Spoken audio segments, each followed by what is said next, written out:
Guys, कैसे हैं आप लोग। दुनिया में बहुत सारे ऐसे मामलात हो रहे हैं, बहुत सारे ऐसे कांड हो रहे हैं जिससे कहीं ना कहीं हमें जरूर देखना चाहिए उनको और उनसे सीख लेनी चाहिए, या उसमें से हमें खुद देखना चाहिए कि कहाँ पे गलती हुई और कहाँ से इसे ठीक किया जा सकता था। बहुत सारे पाकिस्तान और इंडिया में ऐसे मसाइल बने हुए हैं। फैमिली वाइज जो निज़ाम है तो वो बर्बाद होता जा रहा है। और कहीं ना कहीं इसमें जो है ना बहुत सारी कंडीशन जो है ना कुछ ऐसे गलत बिहेवियर के मर्द भी हैं जो है ना, इस फैमिली वाइज सिस्टम को खराब कर रहे हैं, और बहुत सारी औरतें भी हैं जो कहीं ना कहीं यहाँ यूज भी हो रही हैं इन ऐसे मर्दों के हाथों। तो कहीं ना कहीं हमें समझना चाहिए कि कहाँ गलती है। तो एक वीडियो लाए हैं, देखते हैं इस वीडियो को। तो इस वीडियो के ऊपर अगर आप जानना चाहें कौन गलत है कौन सही है, या इसका कैसे इसे ठीक किया जा सकता था, या मर्द से कहाँ गलती हुई और उसकी बीवी ने ये ऐसी गलती की है, तो देखते हैं वीडियो को। अभी शादी को 1 महीना 6 दिन बाकी था।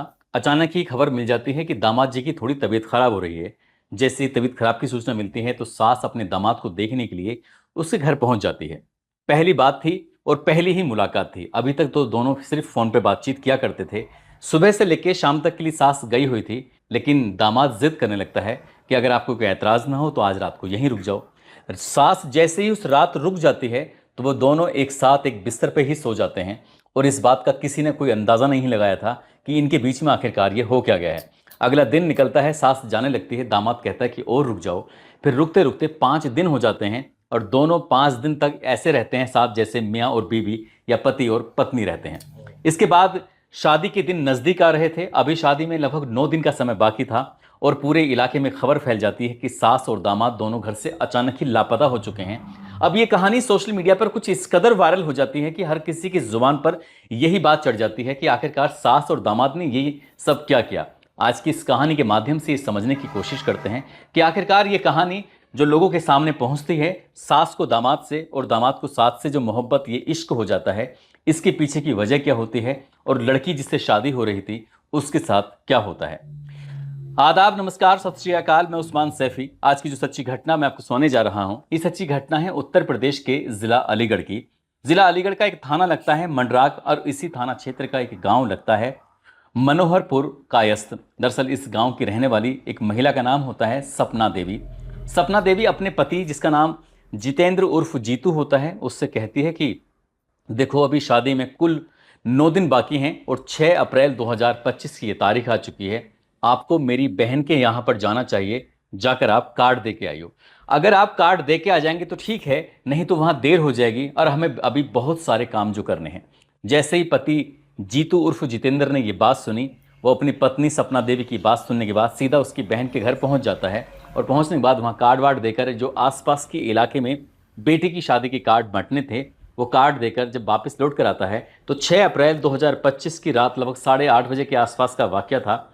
जीतू ने अपनी बेटी शिवानी से पूछा, बेटा तुम्हारी माँ दिखाई नहीं दे रही है। तो बेटी कहती है कि पिताजी, वो तो शाम 4:30 बजे के आसपास घर से निकली थी, ये कहकर कि मैं बाजार जा रही हूँ, मुझे कुछ खरीदारी करनी है और थोड़ा सा वक्त लग जाएगा। जैसे ही पिता ने ये बात सुनी, उसने अपनी पत्नी को फ़ोन लगाया।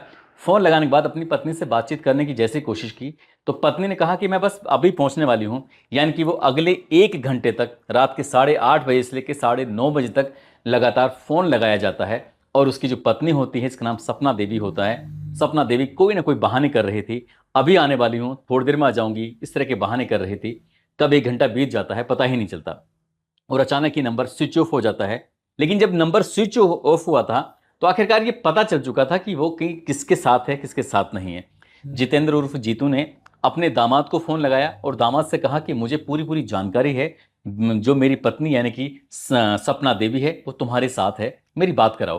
वो शुरुआत में राहुल नाम का, जो जिससे शादी होने वाली थी 16 अप्रैल 2025 को, तो उसके बाद उसने, दामाद ने कहा कि वो मेरे साथ नहीं है। लेकिन जब ससुर ने बार बार रिक्वेस्ट की तो आखिरकार राहुल ये कहने लगता है कि अब ये इसकी चिंता करना आप छोड़ दीजिए। 18 साल से तुम्हारे साथ रह रही है, तुमने इसको कितना परेशान किया है, तुमने इसको कितना टॉर्चर किया है, तुम्हें ऐसा बिल्कुल भी नहीं करना चाहिए था। अब मैं पूरी तरह से इनका ख्याल रखूंगा, पूरी तरह से इनके साथ रहूंगा और देख लेना, इन्हें किसी भी तरह की कोई दिक्कत, कोई परेशानी आने नहीं दूंगा।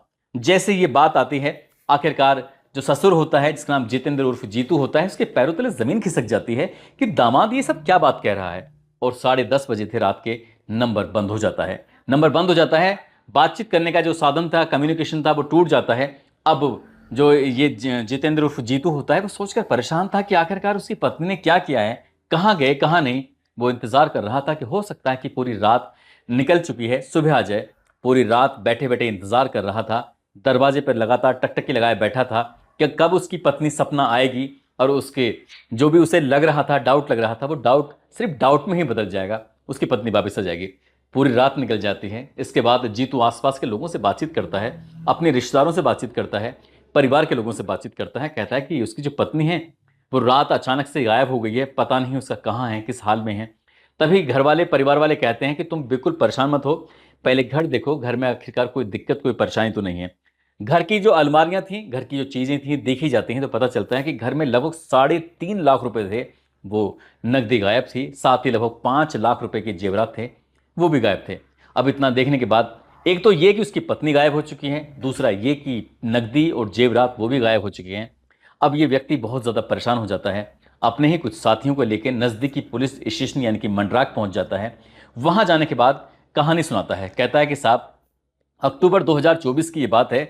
राहुल नाम के एक लड़का है जिसकी उम्र लगभग 20 साल के आसपास है। उसके पिता का नाम होरीलाल है, जो कि गांव मछरिया थाना दारो का रहने वाला है। मछरिया नंगला थाना दारो का रहने वाला है, जिसकी तहसील छर्रा लगती है, जिला जिसका अलीगढ़ लगता है। उससे उसकी बेटी की शादी तय हुई थी। बेटी जो कि उसकी 8वीं क्लास तक पढ़ी हुई है, नाम उसका शिवानी है। इन दोनों की शादी तय हुई थी। ये लगभग अक्टूबर 2024 के आसपास की बात है। इसके कुछ ही दिनों के बाद, लगभग 1 महीना या 1.5 महीने या 2 महीने के समय बीते ही होगा, और सास और दामाद दोनों आपस में बातचीत करना शुरू कर देते हैं। दरअसल जब ये रिश्ता लगा था तब वो बीच में आ जाता है। वो कर्नाटक की राजधानी बेंगलुरु में रहकर फेरी का काम करता है, कपड़े का व्यापार करता है। गांव गांव जाकर, शहर शहर जाकर वो कपड़े बेचता है। इस तरह का उसका बिजनेस, उसका व्यापार है। वो घर पे कम रहता है। अब जब भी मैं घर पे फ़ोन करता था तो पता चलता है कि जो उसकी पत्नी है वो दामाद से बात कर रही है। जब देखो तब 24 घंटे में लगभग 14 से 15 घंटे वो अपने दामाद से ही बातचीत किया करती थी। तब तक तो कोई शक नहीं था, लेकिन अब उसका अचानक से यूं गायब होना बहुत ज़्यादा परेशान कर रहा है। जब उसकी अंतिम बार बात हुई थी तो उसने कहा, शादी को 18 साल हो गए हैं, तुमने 18 साल इन्हें कितना परेशान किया है, वो अब तुम्हारे साथ नहीं रहेगी, वो उसके साथ रहेगी, उसका वो पूरी तरह से ख्याल रखेगा। साहब, उसकी पत्नी को ढूंढ के ला दीजिए। घर से 3.5 लाख रुपए की नकदी भी गायब है, लगभग 5 लाख रुपए के जेवरात भी गायब हैं। बेटी का रो रो कर बुरा हाल हो रहा है, आखिर करें तो क्या करें। तब वो उससे पूछते हैं कि वो कैसे मिले, कैसे बातचीत। उसने कहा कि पहले तो वो सिर्फ बातचीत ही क्या करते थे फ़ोन पर, लेकिन 1 मार्च 2025 को उसके पास फ़ोन पहुंचता है। उस वक्त वो बेंगलुरु में ही अपना काम कर रहा था। पत्नी सपना देवी कहती है कि दामाद जी की थोड़ी तबीयत खराब है, पता चला है कि उन्हें जाकर देखना चाहिए। जब बात देखने की आती है, वो खुद कहता है कि जाकर तुम देख आओ। पत्नी खुद कहती है कि मैं सुबह को जाऊंगी, शाम को वापस लौट कर आ जाऊंगी। लेकिन वो ना 1 तारीख को लौट कर आती है, ना 2 को लौट कर आती है, ना 3 को आती है, ना 4 को आती है, और ना ही 5 को लौट कर आती है। 5 रात वो अपने दामाद के साथ ही रहती है। तब तो हमें अंदाज़ा बिल्कुल नहीं था, लेकिन अब ये साफ साफ अंदाज़ा लग रहा है कि इन दोनों के पहली बार ये 1 मार्च, 2 मार्च, 3 मार्च, 4 मार्च और 5 मार्च को फिजिकल रिलेशन बने थे। वो दोनों एक दूसरे के बहुत ज़्यादा करीब आ चुके थे। शायद यहीं से इन दोनों का प्यार परवान चढ़ जाता है, इसलिए आप इसमें मदद कर दीजिए। पुलिस वालों ने ये कहते हुए कि ठीक है, आप तहरीर दे जाइए, इस मामले की हम जांच करते हैं, पड़ताल करते हैं। दोनों का जो नंबर था वो सर्विलांस पे लगा दिया जाता है। साथ ही उनकी जो मोबाइल की कॉल डेटा रिकॉर्ड निकालने की कोशिश की जा रही थी। साथ ही उनके जो लोकेशन थी उसके बारे में पता करने की कोशिश की जा रही थी। पूछा जाता है कि आखिरकार शादी कब थी, कब नहीं थी। तब ये एक बात सामने आती है कि 16 अप्रैल 2025 को गांव के अंदर ही शादी होनी थी। वहीं पर टेंट का इंतजाम था, वहीं पर सब कुछ खाने पीने के लिए हलवाई कर लिए थे, सामान खरीद लिया गया था, कार्ड बांट दिए गए थे। वो 25 मार्च को वापस लौट कर आता है, और जब 25 मार्च को वापस लौट कर आया था तो उसने जब भी वो अपनी पत्नी को देखता था, पत्नी हर वक्त बातचीत करती रहती थी। पूछता था, मैं किससे बात कर रही हो? दामाद जी से बात कर रही हूँ। उसे लग रहा था कि दामाद का और सास का जो रिश्ता होता है माँ और बेटे की तरह होता है। उसके दिमाग में, उसके मन में कोई गलत ख्याल नहीं आया था। लेकिन जो दामाद और जो सास होती हैं, इन दोनों के मन में कोई इतनी गंदगी पल रही थी, किसी ने इस बात का अंदाज़ा नहीं लगाया। 1 अप्रैल 2025 की बात है। दामाद ने फ़ोन करके कहा था कि ससुर जी यानी कि पापा जी, मुझे मोबाइल चाहिए, आप मुझे एक मोबाइल तो गिफ्ट कर दो। जब बात मोबाइल की गिफ्ट करने की आती है तो वो वीवो का मोबाइल गिफ्ट करते हैं, लगभग जिसकी कीमत 20,000 रुपये के आसपास होती है। वो मोबाइल किश्तों पर लिया गया था और किश्त पर लेने के बाद उसे दे दिया जाता है। उसे ये नहीं जानता था कि इस फ़ोन का भी वो गलत इस्तेमाल करेंगे। आखिरकार इस मामले में पुलिस जांच पड़ताल में जुट जाती है, ये पता निकालने की कोशिश करने लगती है। जब ये जानकारी जुटाई जाती है, खुद मेरी जितेंद्र उर्फ जीतू से बातचीत हुई थी। मैंने उनसे पूछा कि तुम दोनों की शादी कब हुई थी, और जो तुम्हारी पत्नी है, हालांकि पत्नी का असली नाम है अपना देवी, लेकिन उन्हें प्यार से सपना देवी बुलाते हैं, ताकि अपना देवी बहुत नाम कम आपने सुनने को देखने को मिला होगा, इसलिए सपना देवी मैंने बार बार इस कहानी में बुलाया। वो बताते हैं कि साल 2007 की ये बात है। जयरामपुर एक गांव लगता है और थाना लगता है मिरहेची, और ज़िला लगता है एटा, जो कि उत्तर प्रदेश का ही एक एटा ज़िला है। 2007 में शादी होती है। पहले एक बेटी पैदा होती है, उसके बाद एक बेटा, फिर एक और बेटा, 3 बच्चे पैदा हो जाते हैं। और ये जो घटनाक्रम है, ये जो मामला है, जब सोशल मीडिया पर वायरल होता है तो चारों तरफ समाज में इस घटना को लेकर तमाम तरह की बातें शुरू हो जाती हैं। माँ और बेटे जैसा रिश्ता, उसमें आखिरकार ऐसा क्यों हुआ? जब बेटी से मीडिया वालों ने, पत्रकारों ने ये पूछना शुरू किया, तो बेटी को शुरुआत में तो लग रहा था पता नहीं ऐसी कोई बड़ी बात नहीं है, लेकिन जब धीरे धीरे लोगों ने उसको एहसास कराया, तो वो लड़की जैसे जैसे वक्त आगे बढ़ रहा था, वैसे वैसे वो बीमार पड़ने लगती है और अपनी माँ की उस करतूत को लेकर इतना ज़्यादा परेशान, इतना ज़्यादा टेंशन में आ जाती है, वो सोचने पर मजबूर हो जाती है कि आखिरकार उसकी माँ ने ऐसा काम क्यों किया। एक पत्रकार ने उससे पूछा कि आप क्या कहना चाहती हो? उसने कहा कि बस मैं अपनी माँ से एक बात कहना चाहती हूँ, जो भी नगद, जो भी जेवरात तुम यहाँ से लेके गई हो, वो हमें वापस देके चले जाओ। इसके अलावा हमें तुमसे कुछ भी नहीं चाहिए। यही बात जब एक पत्रकार ने जितेंद्र उर्फ जीतू से पूछा, तुम क्या कहना चाहते हो? वो कहता है कि बस मैं पुलिस प्रशासन से एक ही अपील करता हूँ, एक बार मेरी आंखों के सामने मेरी पत्नी को लाकर दे दो। मैं अपनी पत्नी से पूछना चाहता हूँ कि आखिरकार तुमने अपनी बेटी के लिए इतना बुरा काम क्यों किया है? हालांकि पुलिस ने इस मामले को जीडी में तो दर्ज कर लिया है, लेकिन अभी तक कोई एफआईआर दर्ज नहीं की है। जब पुलिस वालों यानी कि अधिकारियों से जानने की कोशिश की कि आखिरकार आपने ये इसमें एफआईआर दर्ज क्यों नहीं की है, तो वो कहते हैं कि लड़का यानी कि दामाद और लड़की यानी कि सास की उम्र लगभग 38 साल है, और जो दामाद है उसकी उम्र लगभग 20 साल के आसपास है। दोनों ही बालिग हैं, और भारत का जो कानून है वो ये कहता है कि 18 साल से ऊपर होने के बाद वो अपने फैसले खुद ले सकते हैं। वो खुद ये जानते हैं कि इसका फैसला अच्छा है या बुरा है, इसके क्या नतीजे हो सकते हैं, इसलिए उन्होंने सोच समझ के फैसला लिया है। यदि सास ये जिद पर अड़ जाए कि उसे अपने दामाद के साथ ही रहना है, तो शायद जितेंद्र भी नहीं बल्कि कानून भी नहीं, कोई भी कुछ नहीं कर सकता, वो दोनों साथ ही रहेंगे। हालांकि इस मामले में जो शिकायत दी गई है 3.5 लाख रुपए की, साथ ही ये शिकायत दी गई है कि उसने 5 लाख रुपए की जेवर वो साथ ले जाती है। इस मामले में जरूर हो सकता है कि कोई एफआईआर वगैरह दर्ज हो जाए, भविष्य में ये बात तय हो जाए। अगर ये बात अपराध सिद्ध नहीं हुआ कि वो घर से सामान कुछ ऐसा चोरी वगैरह नहीं किया है, तो इनका कोई कुछ नहीं बिगाड़ सकता, वो जहाँ चाहें वहाँ रह सकते हैं। पुलिस प्रशासन उन्हें ढूंढने की तमाम कोशिशें कर रहा है, लेकिन ढूंढ के भी शायद कोई फायदा नहीं होगा।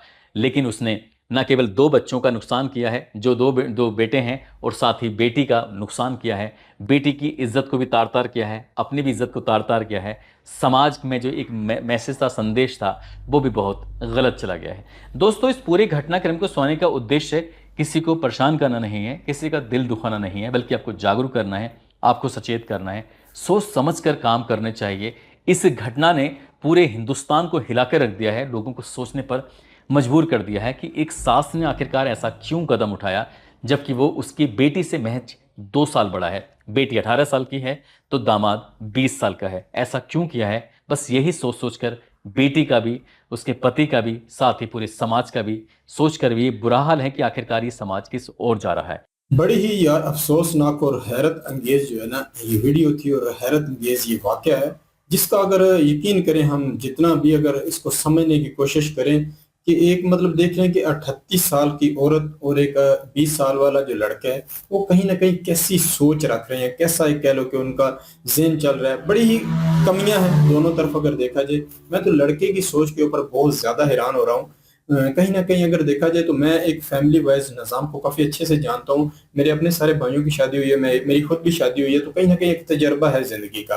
और कहीं ना कहीं एक गांव में रहते हैं, और कहीं बहुत सारी चीज़ों को आए रोज़ अनुभव होता है कि हम लोग कहाँ क्या हो रहा है, तो सब की चीज़ों का ना आइडिया होता है। तो अंदाज़ा लगा सकता हूँ मैं बड़ी अच्छे तरीके से, एक औरत कभी भी ना अपने पति की बुराई करने से बाज नहीं आएगी। मैं कहीं यकीन करो बहुत सारी औरतें नाराज ना हो इस बात के ऊपर, सिर्फ गौर करें तो ऐसा होता है कि औरत जो घर में छोटी मोटी चपलिश हो जाती है, उसका भी कहीं ना कहीं जिक्र अपनी बहनों के साथ, अपनी माता के साथ, या कहीं ना कहीं अपनी सहेलियों के साथ करती है।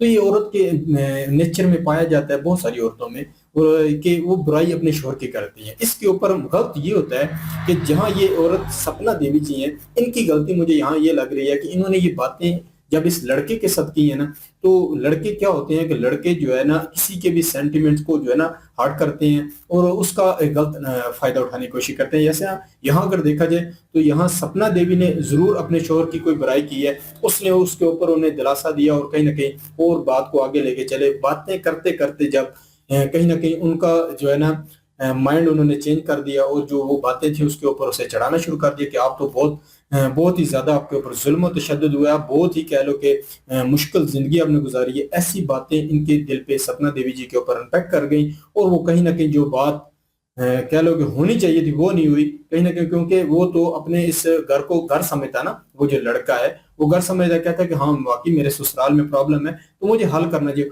वो हल करने के बजाय उसका बिगाड़ देता है, क्योंकि ये आने वाले वक्त में इसका घर था और इसके घर को कहीं ना कहीं इनके मसाइल को कम, क्योंकि सास और ससुर में कोई प्रॉब्लम है तो उसे हल करना चाहिए था। ये इसने पूरा का पूरा ही मसला बिगाड़ दिया, और कहीं ना कहीं इतनी गलत सोच और बिहेवियर दिखाया। पूरी दुनिया या जो जो भी इसे देखेगा थू थू करेगा कि उस बंदे की सोच कैसी है देखी जाए। मतलब 38 साल वाली औरत के साथ उसे शादी करनी चाहिए, या फिर जो है एक 18 साल वाली। मतलब वो गलत और सही का यहाँ जो है ना वो अंदाजा ही नहीं लगा पा रहा। और दूसरा देखा जाए तो उसका फायदा भी अपना नहीं उसने किया। देखें एक जवान लड़की के साथ जब हम शादी करते हैं, एक मतलब एज गुजरी, मतलब इनकी 38 साल एज है, ये काफी एज गुजार चुकी है, जिंदगी इनकी कहीं ना कहीं एक और तरह की थी। और अगर वो नई मतलब एक शादी जो करता है एक लड़की के साथ, वो ज्यादा बेस्ट था। वो दोनों एक जिंदगी का तजर्बा करते आगे बढ़ते, बहुत सारे मसाइल को हल करके जिंदगी का कह लो कि अच्छे तरीके से अंदाजा कर सकते थे। बाकी यहाँ जो बहुत बड़ी गलती हुई है, यहाँ इस वजह से गलती हुई है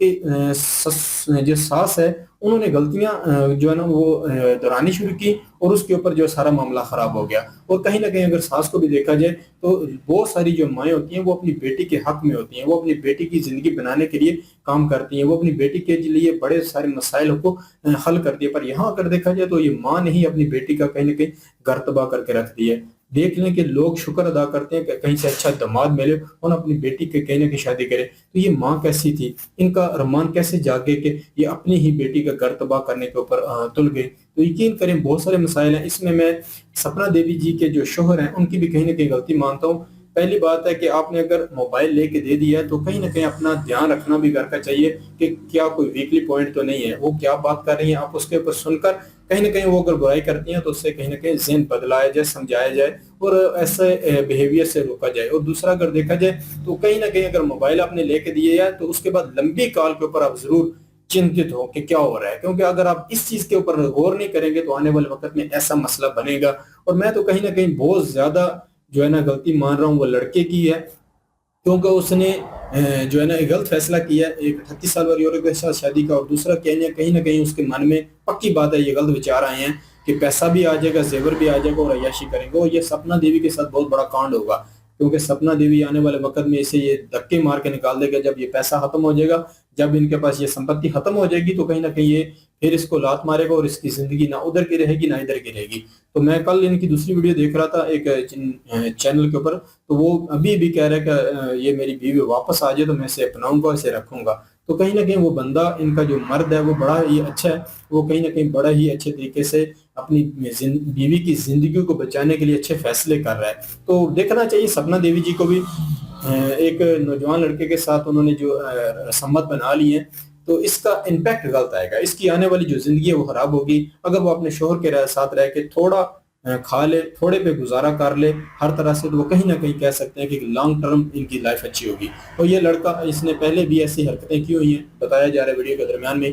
तो कहीं ना कहीं बहुत सारे मसाइलों का कह लो कि अंबार सपना देवी जी ने अपने लिए बना लिया है। और बाकी अगर देखा जाए तो केस अभी भी चल रहा है, देखते हैं कि कोर्ट और कहीं ना कहीं कैसा फैसला होता है। और ज्यादा चांस ये भी है कि उन्होंने जेवरात और पैसे लेके गए हैं, क्योंकि मैंने अक्सर ऐसे केसों में मैंने देखा है कि औरतें जो है ना वो जो भी औरत अगर कल को नौजवान लड़की घर से भागती है, किसी वो भी पैसा लेके भाग जाती है, और अगर यहाँ भी देखा जाए तो यहाँ ये पैसा लेके भागी है और कहीं ना कहीं अपनी जिंदगी को बेहतर बनाने के लिए कोई सोच रही है। तो इनकी कहीं ना कहीं बहुत बड़ी गलती है। अपनी बेटी की जिंदगी बनानी चाहिए थी, खुद जो जिंदगी में कह लो कि जो बीत चुका था उसके ऊपर ही कह लो कि उन्हें सब्र कर लेना चाहिए था। हर किसी की जिंदगी में यार मसाइल जरूर है, इससे ये नहीं होना चाहिए कि हमें कहीं ना कहीं ऐसा फैसला करके किसी की भी जिंदगी को तबाह करना चाहिए। बेटे और जो इनकी बच्ची हैं वो लोगों के सामने नजरें मिलाने के काबिल नहीं रहे। इस माँ ने अपने बच्चों की जिंदगी को बहुत कह लो कि अजीबो गरीब कर दिया है। मेरे नजदीक यही है कि माता जी सपना देवी ने बहुत बड़ी गलती की है, और कहीं ना कहीं उन्हें जो है ना इस सोच से निकलना चाहिए था कि मेरे अरमान, मतलब अपने अरमान के लिए जो उन्होंने किया ये नहीं, वो अपने बेटे की वो बच्चों की खुशी के लिए करना चाहिए था। वो यही था कि अच्छे फैसले करते और ऐसी सोच से दूर रहते। बड़ी कमी है, और मैं यही चैनल इसके ऊपर ऐसी वीडियो इसलिए लाऊंगा कि हम समझने की कोशिश करें कि कहाँ गलती और इस गलती को कैसे सुधारा जा सकता था। तो इनके शोहर की गलती है, उन्होंने सुधारा नहीं और कहीं ना कहीं बाहर के मसलों में पड़े रहे, काम करते रहे। बाकी घर का जो है ना कहीं उन्होंने अच्छे तरीके से जो है ना मसले को ना हैंडल ना करने वाली जो उनकी गलती थी, अगर वो कहीं ना कहीं इसमें देखते और अपने घर का जो है ना मामला जो जितने भी थे उन्हें हल करने की तरफ आते, तो हो सकता है ये घर अपना बचा लेते। अभी भी वो कोशिश कर रहे हैं, आने वाले वक्त में देखते हैं कि क्या होता है। बाकी आप क्या सोचते हैं, आपकी क्या राय है, आप किसको गलत समझते हैं, कहाँ पे आप वीकली पॉइंट समझते हैं, आप भी अपनी राय दें। और इस चैनल के माध्यम से मैं ऐसी वीडियो लाता रहूंगा, और कहीं ना कहीं हम इस दुनिया में जो कह लो कि घर एक जो हमारा फैमिली वाइज जो निज़ाम है वो बड़ा तबाह हो रहा है। मैं बहुत सारी वीडियो देखता हूँ, तो इसलिए ऐसा मवाद लाने की कोशिश कर रहा हूँ कि हम लोग समझे कि कौन गलत है और किस तरह हम जो है ना इस गलत चीज को रोक सकते हैं। फैमिली वाइज जो निज़ाम तबाह हो रहा है हमारा भी यूरोप की तरह, तो ये आने वाले वक्त में हमारी औलाद, हमारी नई जनरेशन के लिए बहुत बड़ा मसला होगा। तो जरूर ऐसे लोग जो अपनी राय रखना चाहें तो वो जरूर सब्सक्राइब कर लें। जो लोग समझना चाहें कि किस तरह हम इन मसलों को हल कर सकते हैं, वो भी जरूर सब्सक्राइब करें। तो मिलते हैं जी नेक्स्ट किसी ऐसी नई वीडियो में, तब तक के लिए गुड बाय।